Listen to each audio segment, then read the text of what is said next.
Welcome to Dead Man Talking. Tonight's show is a compilation of cryptid creature chaos in the forests and dark, winding dirt roads of the backcountry. I hope you guys and girls enjoyed this as ever. Please do let me know down below in the comments what you thought. Please do like and share, and don't forget to hashtag Team Fear. And without further ado, let's get into tonight's first story from one of my favourite authors, entitled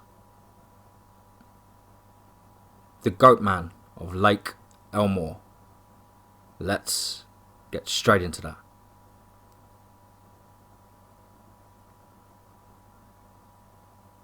Growing up among the rolling green hills of Vermont meant that I spent a lot of time outdoors. Even though I lived in the capital city of Montpelier, my choice of activities has always been camping, hiking and swimming. Most of my outdoor memories are happy, but there was one experience that had made me almost never go camping again. My cousin Corey and I were on summer vacation from high school, and we begged my mum to take us to our favourite campground for a few days. The next afternoon we arrived at Lake Elmore State Park, where a ranger gave us a map with the available sites circled on it, and we quickly picked one and settled in. Our first night was uneventful. Since it was the middle of the week, the park was almost deserted, which meant that Corey and I never had to wait for paddle boats to become available, and we got prime lake beach spots without having to get there early in the morning. The trip was perfect. That was until the second night. My mum wanted to go home on the second day to check on my brother, Nate, who hadn't wanted to come with us, so after dinner, she left. We knew she wouldn't be back until around midnight, so we entertained ourselves by making s'mores and playing card games. After a while we got restless and decided to take a walk down to the lake. From the bulk of the sites, the lake is about a 10-minute walk. Mount Elmore, which rises above the lake, is always beautiful at sunset. We made it down to the lake shore just fine, and we enjoyed the cool sensation of wet sand squishing between our toes as we built a sandcastle. The sun was beginning to set in earnest, and we hadn't brought a lantern down with us, so we headed back to the site to grab one. I was eager to head back to the lake, but Corey suggested that we walk the trail that goes to the old fire tower at the top of Mount Elmore instead. I agreed, and we made our way to the outskirts of the campground where the trail started. An hour or so went by as we walked and talked, just enjoying the refreshing night air. The lantern gave us enough light that we didn't feel nervous, and we made sure not to go off the trail. It was only one path for most of the trek, so it was easy to follow. At one point, a herd of deer came bounding out of the woods near us, their appearance so sudden that I nearly dropped the lantern. Corey, now a bit spooked, asked if we could head back to camp. I wasn't really ready to, but I wanted him to be comfortable, so I agreed. We had been walking back towards the trailhead for about 5 minutes when we heard someone in the woods off to our right. It was clearly a person, since their rhythmic footsteps had a 1-2 pattern. It wasn't unnatural for rangers to patrol the trails even at night, and if one of them had seen us, they were probably checking to make sure we weren't doing anything illegal or destructive. We waited for them to appear, but the steps had stopped, and no one entered the circle of light that we were in. After a minute, Corey asked, "Who's there?" his voice quivering slightly. I thought it was a little odd that we couldn't see a flashlight by then, but I shrugged it off and kept walking. If some weirdo wanted to be creeping around in the woods at 10 p.m. without a light, then that was their business, not mine. It was probably someone sneaking away from their family to smoke or drink, which could easily explain why they weren't coming forward or greeting us if they thought we would report them. After we walked, I noticed that since the appearance of the deer, the woods had seemed oddly silent. I can admit that by then, I was glad that we were heading back to camp. We were about halfway down the trail when a voice called out to us, which was instantly recognised as my mum's. The sound had come from behind us though, and Corey and I spun around in unison. I shouted out a confused sounding greeting, but got no response.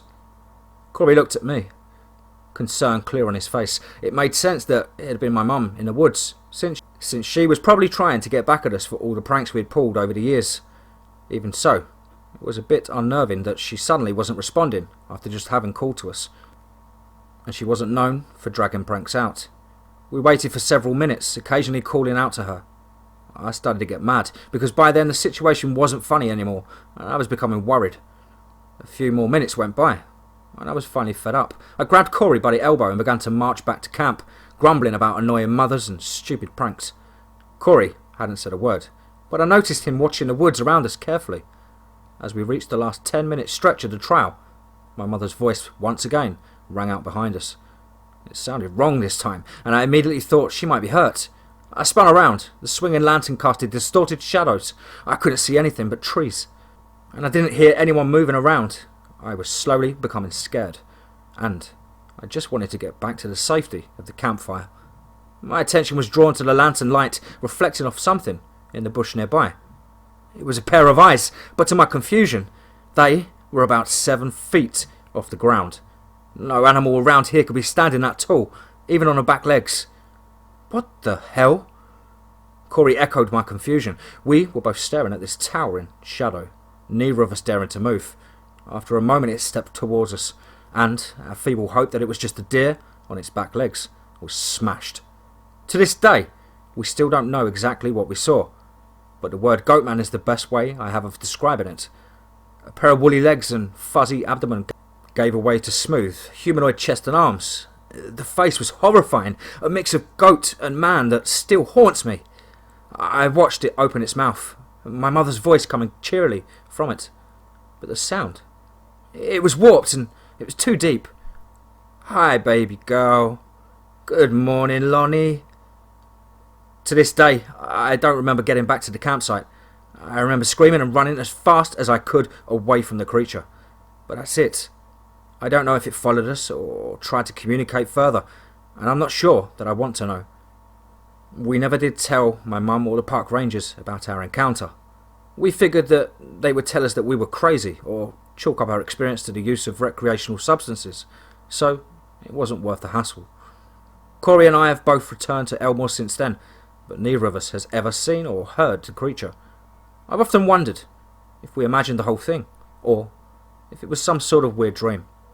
People don't usually share the exact same dream though, right?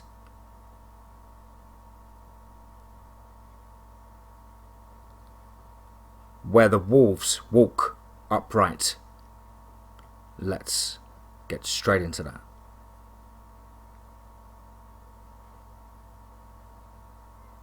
There is a place in the backwoods of higher country where there aren't any towns or villages. It's too remote for all but the most rugged settlers. For those who dare to venture into the dense wilderness of the frontier, they practice caution and security.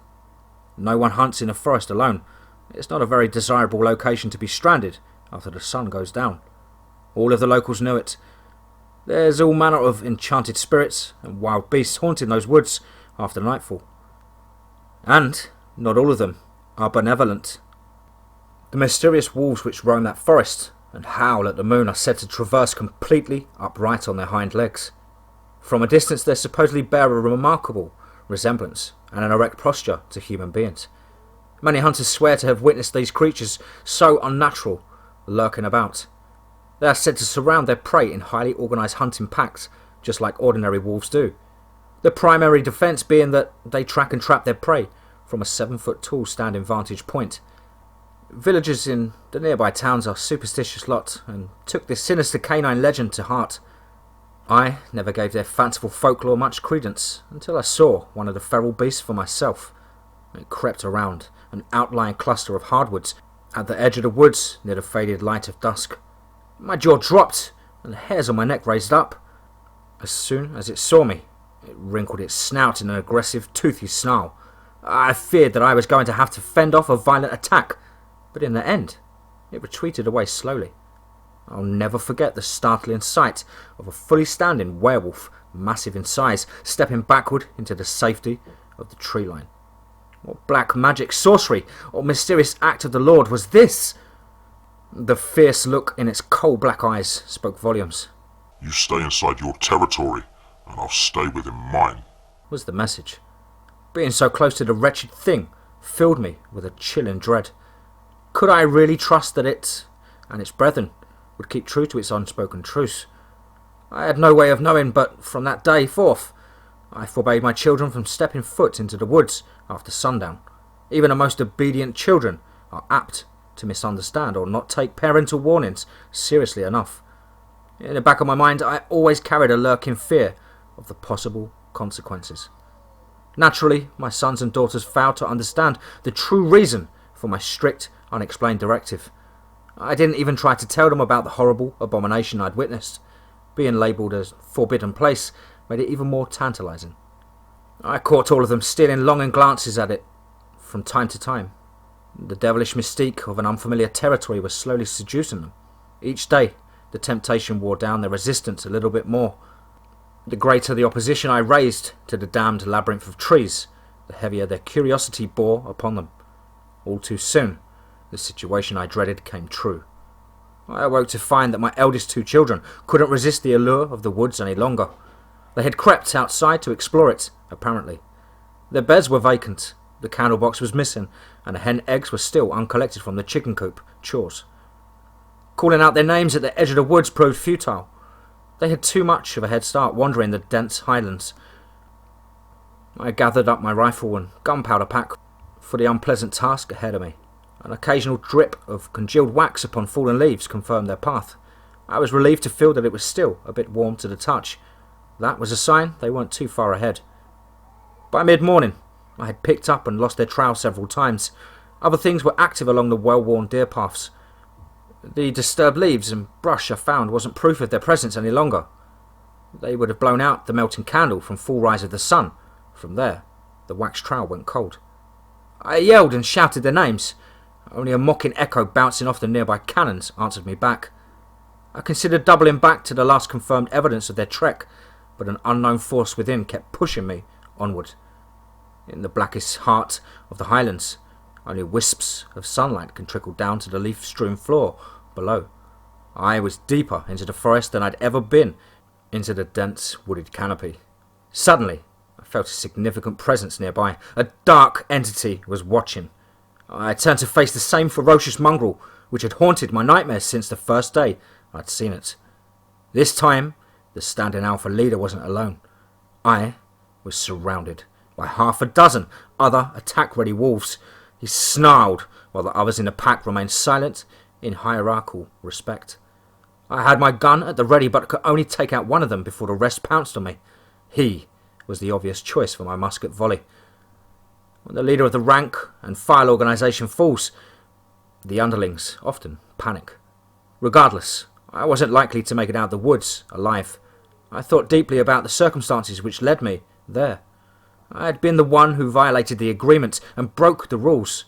I was in their territory, against every instinct I'd held dear. I lowered my weapon as a sign of contrition. The posture of the pack immediately changed. The alpha male stepped back slightly, then all of the others followed suit, breaking the tense stalemate. Eventually, they all fell back, out of sight. To much greater surprise, my two children appeared from the same general direction. I surmised that the majestic wolves who walk upright had been holding them captive until I came to answer for their trespass. I was glad that I chose a peaceful resolution about being cornered by them. I am sure there would have been a very different outcome otherwise. My children and I walked back home in virtual silence. No angry words needed to be spoken, nor threats made. I saw the mortal depth of fear and greater understanding in their remorseful eyes. Never again would I have to worry about them or their younger siblings wandering into the Highland woods. No doubt they would impart the importance of honouring the territorial border with my two youngest children. It was a valuable lesson for all of us.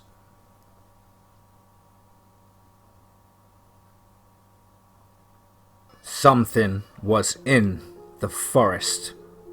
Let's get straight into that. To preface, I recently moved into this house in southern Canada, several kilometres from my new job. Being fairly fresh out of university, I wasn't exactly rolling in cash, and this house had seemed like a fantastic deal. Incredibly cheap for its moderate size and large yard for my cat Clementine to explore. She was always an adventurous one. The whole street was backed with an enormous dense forest of red cedar and pines, stretching on into the wilderness. Anyway, I had driven all the way down from my rented apartment to be here, and had settled in nicely. The neighbours seemed to be nice enough. A man named Frank from next door had welcomed me warmly to the town. Be sure to check out our community hall, he suggested. We'd happily welcome you to grab a drink or two at the pub as well. What a lovely guy. What I have to tell doesn't begin until a few weeks after I'd settled into my new house. I returned from my evening jog and was filling up Clementine's dinner bowl. Usually, at the sound of the dish, she comes barreling in. But tonight, there was no sign of her. Clem! Clem! Dinner's ready! I called. No response. I began to look around. Clem, come on! Aren't you hungry? I eventually found her at the back door, staring out through the wire screen into the night. She seemed to be intently focused on something out in the darkness. I peered out, but I couldn't seem to see anything. What's wrong, Clem? I asked. It was only then I realised her hair was standing on end. She let out a low hiss and sprinted off upstairs, entirely ignoring her dinner. Weird. I shrugged it off and decided Clem wasn't in the mood for socialising. She must have gotten spooked by a rabbit or a bat, I thought, and that was all. Several hours later, I was lounging in my armchair scrolling through Twitter when I heard a gentle knock at my back door. I glanced up and listened for a moment. Hello? Mark? Are you there? It was Frank, my neighbour. I relaxed. He was probably just needing a hand. He sometimes asked for favours around the place. Then I immediately stiffened. This made no sense. Why would Frank be coming around at this hour? And at my back door? But it was Frank, surely. I recognised the voice. What I heard next changed everything. Frank stopped calling, and I heard a gentle rustle, like leaves brushing together, then a sharp snap, like chicken bone splitting in two. And another. Chills ran down my spine. This was wrong, very wrong. I could feel it. I stared at the door for a moment. Then as quickly and as quietly as possible, I slipped into the closet and placed the detached handle of a broom over the inside handle of the closet. Click, click, click, click. The sound continued, buzzing in the back of my skull. I didn't move. Hello? Mark, are you there? His voice sounded wrong too. It's too dry, too false. Like a broken record on repeat, just that one sentence over and over. Hello? Mark, are you there? A different click and a sound of a hinge. Holy shit! The back door had just opened. How? I had definitely locked it. My heart raced, adrenaline from fear pulsing through my body. Click, click. They were getting louder. Panic rose in my throat, but I kept silent. I was begging it hadn't noticed me, and didn't know I was there, whatever it was. Please. Click, click, click. The sound was right outside the closet. Oh God, oh God, oh God, oh God, please don't, please. I thought in blinding terror. The clicking had ceased, and it was just me holding my breath in fear and that. I swear I was there for an hour, though it could have been a minute for all I know. Click. It was further away now, maybe around nearer to the kitchen. Click, click, click. At the back door again. I waited for what I guessed was around another hour in there, dead silent and shuddering. Whatever that thing was, it wasn't human, and it certainly wasn't right. At some point I must have fallen asleep because I woke up to gentle sunlight shining through the cracks of the closet door. I panicked for a moment, forgetting where I was, and then, the memories of the night before flooded in, and I was filled with a sense of utter dread. What the fuck happened last night? I slipped the barricade, now seemingly tiny and weak, off the handle and pushed the door open. I squinted and stretched my aching back as I surveyed the room cautiously. The house was the same as I'd left it. Everything was in place and the door was closed and locked. It was like nothing had ever touched it, like nothing had ever happened. Clementine ran up to me and pressed herself against my leg. She hardly ever does that. I carefully surveyed the rest of my house, but to no avail. Everything was in its place, perfectly fine. It was only days later I learned about the demise of Frank. According to the news article I read, he had been found several kilometres from his home by a search and rescue team on a training drill. His body was barely recognisable. I would rather not put the included descriptions here for discretion. Something noted in the article, something noted was that his body was found in the branches of a large pine, some 140 metres above the ground. Needless to say, I moved out of that house within a few days. I'm currently living with my grandmother, attempting to interpret this bizarre, horrifying experience.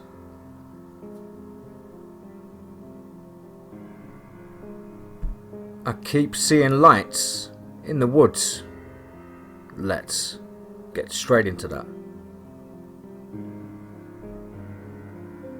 Hi, I'm new to posting on here but thought I should share with everyone and get some advice. I live alone in rural Arkansas, surrounded by miles and miles of woods. Reception out here is shoddy at best and contact with society is limited.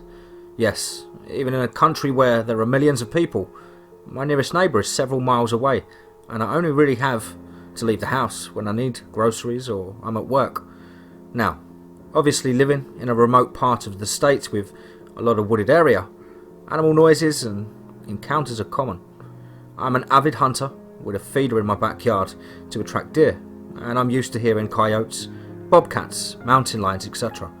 What I'm not used to are the lights that have been appearing at night out in the woods behind my house. I enjoy sometimes just looking outside for hours on end, enjoying the nature and the moon and the stars, and about 2 weeks ago I started seeing strange lights out in the woods. Let me reiterate that I am far from civilization. No one comes out here unless they are specifically looking for me, and that's usually the pizza guy or UPS. Before you ask, yes, I've considered it might be kids or hunters out spotlighting. But these lights aren't flashlights. They're small, red lights that never move. There's always a different amount. The first time I saw them, there were 5, then 8, then 2, and then 12. Seemingly random every night.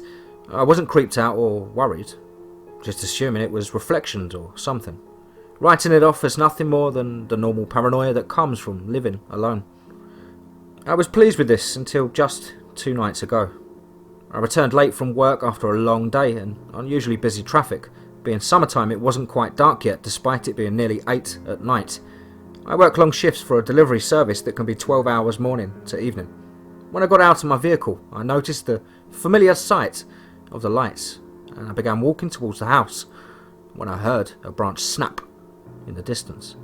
It was nothing crazy, could be an animal, but I still paused and looked in a direction of the sound.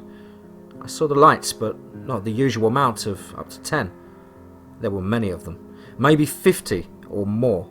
I didn't take the time to count, but the lights weren't what made my blood run cold. It was the figure stood amongst the trees just in front of the lights. The low light of the evening made it difficult to see, but I know there was something there and it looked human. Confused and slightly on edge, I gently rested my hand on my concealed handgun. I'm not afraid to defend myself, but that doesn't mean I want to if I have to. I spoke in a more shaky than I would have liked voice and asked, "Who's there?" The figure didn't budge, nor did it respond. I called out again, "Who's there?" This time, more confident, asking if they were lost or needed help. It's happened before. Police often come to my property when someone gets lost in the woods, asking me if I've seen anything. Still, the figure had no response. Instead, it slowly sunk back into the woods. Now, most of the sunlight had diminished, leaving a twilight sort of visual, making it impossible to see where the figure went. But I noticed the lights were now brighter, as if they moved closer. Some of them began blinking, like animal eyes in the dark, as they continued to glow brighter. I briskly made my way inside and ensured every entrance and window into my home was locked. I hardly slept, and then yesterday I called into work as I was fearful to go outside in case whatever or whoever was out there might be waiting for me. I didn't even look outside all day. In fact, I closed all the curtains and kept to my room most of the day. When night came, almost on cue, I saw the lights outside barely visible behind my curtains. I glanced outside and regretted it immediately, seeing the figure again at the edge of the woods. Only this time its head was illuminated by one of the red lights. I don't mean I could see its face. Its face was literally one of the lights. It just stood there, as if it was watching me. I could tell it was looking directly at me, despite the curtain being shut. I called the police, but when they arrived, Of course, the lights were gone, and after a quick sweep on the edge of the woods, they decided it was all clear and left, telling me my paranoia from being alone out here was getting to me. But I know what I saw.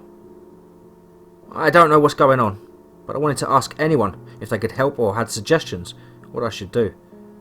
I decided today to go to work to get away from home, but now I dread when I get home tonight. Please, if you think of anything, tell me. I'll try to keep y'all up to date as to what happens. I just hope maybe it's just the paranoia.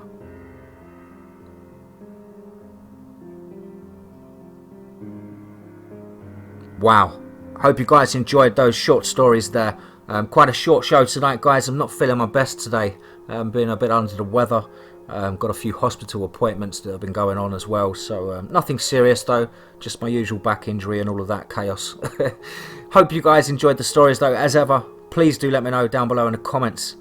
Please do like and share. And don't forget to hashtag Team Fear. If you haven't subscribed to DMT yet, what are you waiting for? Smash that subscribe button and throat punch the notification bell to stay up to date with all DMT content. Don't forget to get yourselves over to the Facebook private group DMT's Cabin in the Woods. Lots of things going on over there. Great community of people sharing and discussing like-minded topics.